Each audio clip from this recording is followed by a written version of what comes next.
ಅಮ್ಮನ ಜೊತೆ first time ever ಒಂದು ಡೆಸ್ಟಿನೇಷನ್ ವೆಡ್ಡಿಂಗ್ ಎಕ್ಸ್ಪೀರಿಯನ್ಸ್ ಮಾಡಿದೆ. ಬೆಂಗಳೂರಿಂದ ಸೀದಾ ಡೆಲ್ಲಿಗೆ ಹೋಗಿ ಡೆಲ್ಲಿನಲ್ಲಿ ಒಂದು ಸೆಲ್ಫ್ ಡ್ರೈವ್ ಕಾರ್ನ ರೆಂಟ್ ಮಾಡ್ಕೊಂಡು ಸಿಕ್ಕಾಪಟ್ಟೆ ಟ್ರಾಫಿಕ್ ಇದೆ, ಡೆಲ್ಲಿ ರೋಡ್ ಬೇಡ ಅಂತ ಮೋದಿ ಅವರ ಪ್ರಗತಿಕಾ ಎಕ್ಸ್ಪ್ರೆಸ್ ವೇ ಹತ್ತಿ ಮುಂಬೈವರೆಗೂ ಈ ರೋಡ್ ಅಂದ್ರೆ ಹೆಂಗಿರ್ಬೇಡ ಅಲ್ವಾ? 1186 ಕಿಲೋಮೀಟರ್ ಹಿಂಗೆ 5 ಲೇನು.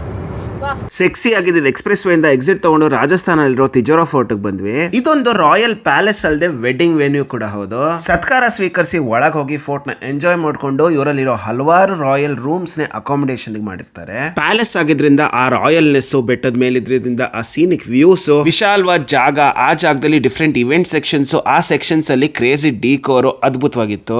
ಇನ್ನು ಫುಡ್ ಕೇಳಬೇಕಾ, ಬೇಜಾನ್ ಸ್ಟೇಷನ್ಸ್ ಇದ್ದು ಎಕ್ಸ್ಟೆನ್ಸಿವ್ ಮೆನು ಇತ್ತು. ಆ ಬಾಲಿವುಡ್ ಸ್ಟೈಲ್ ಎನರ್ಜಿನಲ್ಲಿ ಇದ್ದಿದ್ದು ಹಳದಿ ಆಗಿರ್ಲಿ ಇಲ್ಲ ಸಂಗೀತ ಆಗಿರ್ಲಿ ಇದನ್ನೆಲ್ಲ ಎಂಜಾಯ್ ಮಾಡಿಕೊಂಡು ಈವ್ನಿಂಗ್ ಸನ್ಸೆಟ್ ಬ್ಯಾಕ್ ಡ್ರಾಪ್ ಅಲ್ಲಿ ಇದ್ದಿದ್ದು ಈ ಮುಹೂರ್ತನ ವಿಟ್ನೆಸ್ ಮಾಡಿ ನಮ್ಮ ಕಪಲ್ ನ ಬ್ಲೆಸ್ ಮಾಡಿ ನಮ್ಮ first ever destination wedding experience ಮಾಡಿ ರಿಟರ್ನ್ ಆದ್ವಿ.